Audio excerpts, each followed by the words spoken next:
Ini berapa? 1, Ini berapa? 2. Karena kamu nggak ada duanya di hati aku. 220 juta budget kalau mau manggil April 2.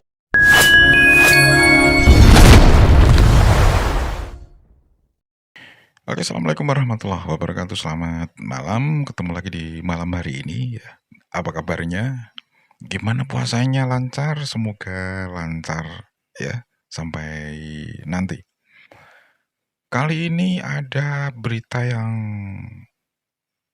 mengejutkan teman-teman ya. Dikabarkan bayaran April itu melebihi bayaran juara 1 DA7 Indosiar ya. Wah, terus lagi dikabarkan juga bakalan tampil di Malaysia. Wah, hebat luar biasa dan gokil banget ya. Kira-kira bayarannya setiap tanggapan atau manggung konser lah berapa ya? Oke.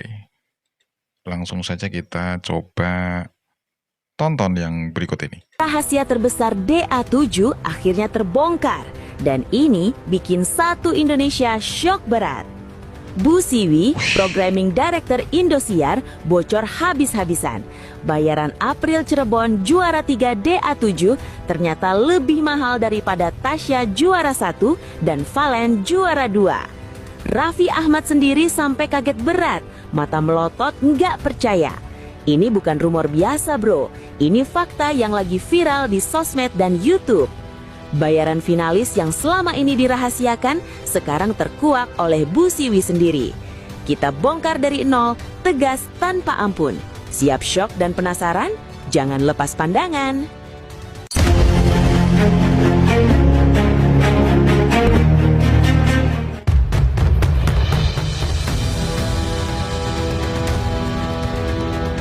April Cirebon, nama lengkap Aprilia Putri, asli desa Kalibuntu, Pabedilan, Kabupaten Cirebon.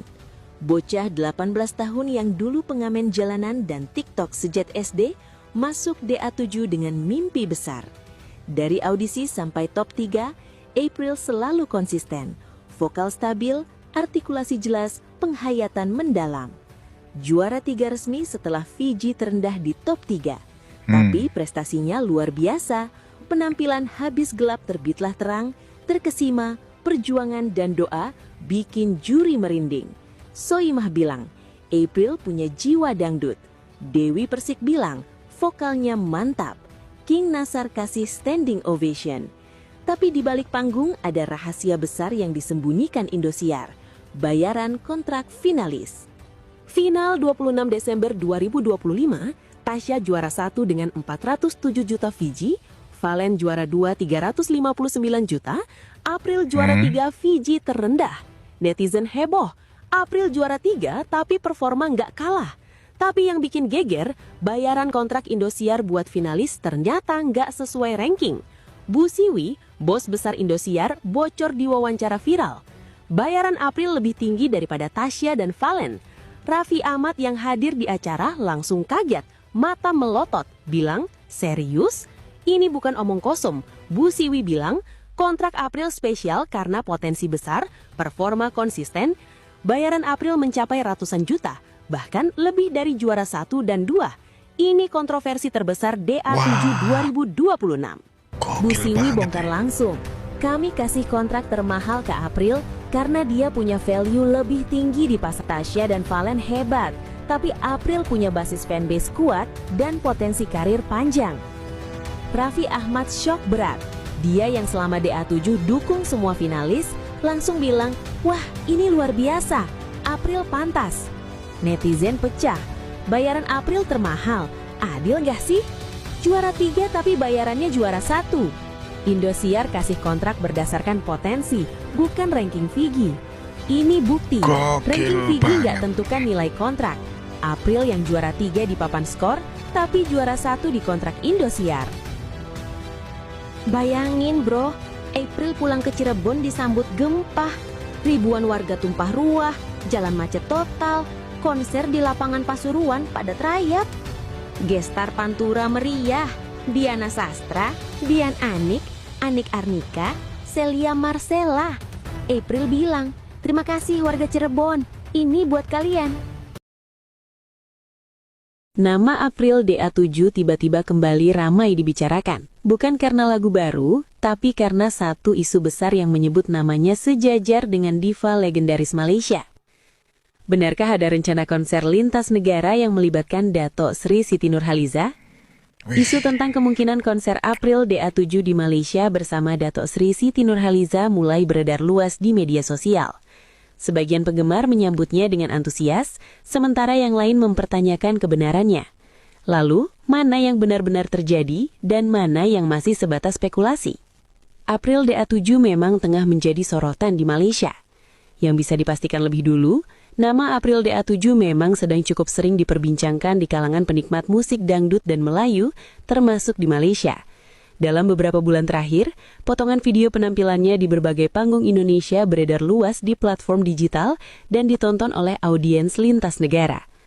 Beberapa akun penggemar Malaysia bahkan terlihat aktif membagikan klip vokal April, khususnya saat ia membawakan lagu-lagu bernuansa Melayu yang dianggap memiliki warna vokal khas. Hal ini menunjukkan adanya atensi nyata dari penonton luar negeri, bukan sekedar euforia sesaat. Situasi ini menjadi pintu awal mengapa nama April mulai dikaitkan dengan panggung internasional sebelum kemudian muncul isu yang lebih besar. Dari sini perhatian publik mulai bergerak ke arah berikutnya. Isu konser bersama Dato' Sri Siti Nurhaliza mulai menyebar di media sosial. Di sisi lain, rumor mulai berkembang ketika sejumlah unggahan menyebut April DA7 akan menggelar konser di Malaysia bersama Dato' Sri Siti Nurhaliza. Narasi ini menyebar cepat terutama di kolom komentar dan grup penggemar lintas negara. Sebagian unggahan bahkan menampilkan kolase foto April dan Siti Nurhaliza, seolah-olah keduanya telah terkonfirmasi berada dalam satu proyek yang sama. Namun, unggahan-unggahan tersebut tidak disertai sumber resmi, tanggal acara atau pernyataan dari pihak manajemen manapun. Sampai titik ini, isu tersebut masih berdiri di wilayah spekulasi publik, dibentuk oleh harapan penggemar dan interpretasi bebas dari konten digital. Dari sinilah muncul pertanyaan lanjutan tentang dasar dari rumor tersebut. Belum ada pengumuman resmi dari April maupun dari pihak Dato' Sri Siti Nurhaliza terkait rencana konser bersama di Malaysia. Tidak ada konferensi pers, siaran media atau unggahan terverifikasi yang mengkonfirmasi kolaborasi tersebut. Akun media sosial resmi kedua penyanyi juga tidak menunjukkan aktivitas yang mengarah pada pengumuman konser bersama.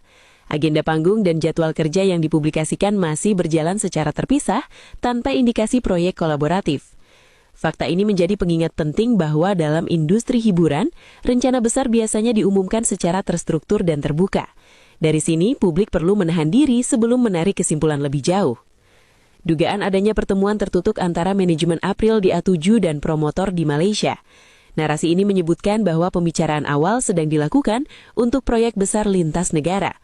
Namun, informasi tersebut hanya bersumber dari klaim anonim di media sosial dan tidak didukung bukti visual atau pernyataan langsung. Tidak ada dokumen, foto pertemuan atau konfirmasi lokasi yang bisa diverifikasi. Pada tahap ini, cerita tentang pertemuan tersebut masih berada di wilayah dugaan, yang berkembang seiring antusiasme publik terhadap potensi kolaborasi besar. Isu ini kemudian memancing asumsi lain yang tak kalah menarik perhatian. Kolaborasi lintas negara bukan hal asing dalam karir Siti Nurhaliza.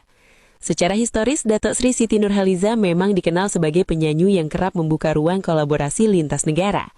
Sepanjang karirnya, ia telah bekerja sama dengan berbagai musisi dari Indonesia dan negara lain di Asia Tenggara. Fakta ini sering dijadikan rujukan oleh penggemar untuk menilai bahwa kolaborasi internasional bukan sesuatu yang mustahil bagi Siti. Rekam jejak tersebut menunjukkan keterbukaan, tetapi tidak otomatis berarti semua rumor yang muncul pasti akan terwujud. Dengan latar belakang ini wajar jika publik melihat peluang, namun tetap perlu membedakan antara kemungkinan dan kepastian. Dari sinilah diskusi publik terus berkembang. April disebut-sebut sedang disiapkan sebagai wakil dangdut modern untuk pasar Malaysia.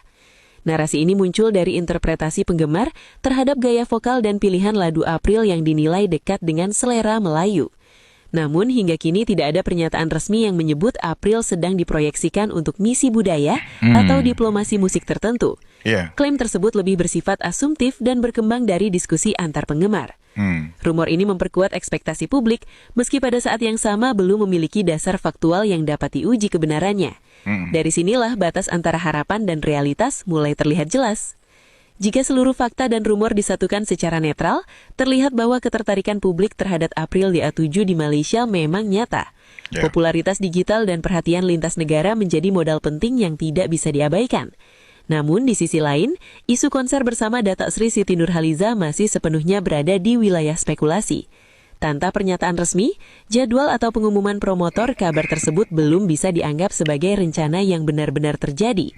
Situasi ini mencerminkan dinamika industri hiburan modern, di mana satu potensi dengan cepat bisa berkembang menjadi rumor besar.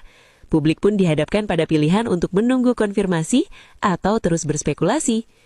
Menurut kamu, apakah April DA7 memang punya peluang besar tampil satu panggung dengan Datuk Sri Siti Nurhaliza di masa depan?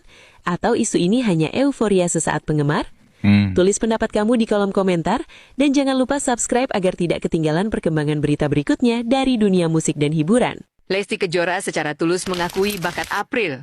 Menurut Lesti, April memang punya kualitas suara dan karakter yang kuat. Ia menilai April pantas menjadi bintang dangdut, asalkan terus rendah hati dan konsisten berkarya. Pengakuan ini pun menjadi bukti kuat dukungan senior untuk calon bintang masa depan dangdut Indonesia. 220 juta budget kalau mau manggil April 2 jam. Itu salah satu postingan dari salah satu seseorang yang 220 juta gaji April manggung 2 jam. Wah, informasinya mau mengundang Dede April. Ya, keterangannya beliau menulis kalau per 1 jam itu budgetnya 80 juta. Kalau konser besok di hajatan informasinya 220 juta selama 2 jam. Itu sudah deal. Nah, ini acaranya rencana di hajatan daerah Karawang. Beliau menulis tulisan di salah satu kanal. Budget yang sangat luar biasa sekali. Penyanyi pendatang baru sekelas April yang dulunya mendapatkan saweran mungkin 1.000, 5.000, 10.000 ketika ngamen. Dengan waktu yang sangat singkat ini Tuhan meningkatkan derajatnya.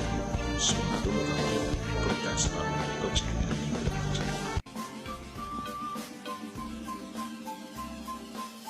nah ini waktu kecil. Nah ini sekarang.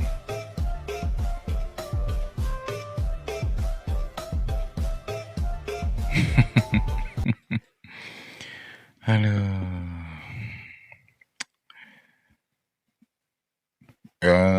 Bulan depan atau kapan itu tadi ya?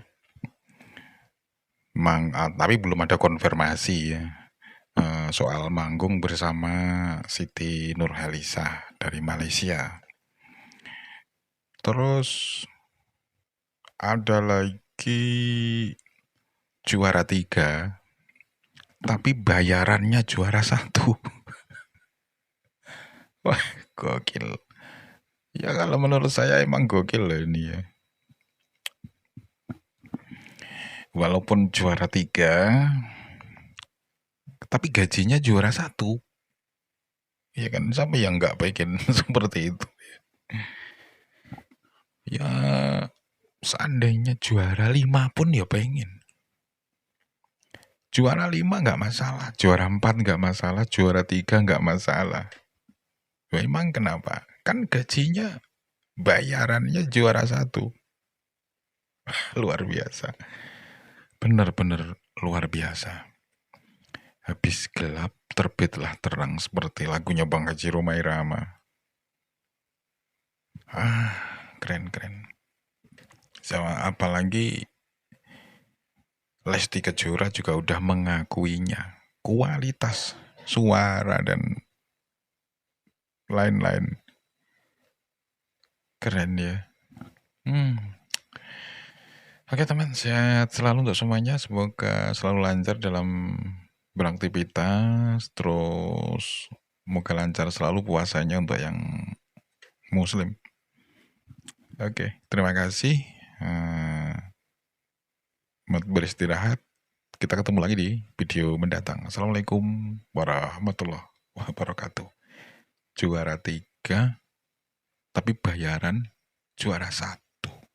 Juara 3, bayaran juara 1.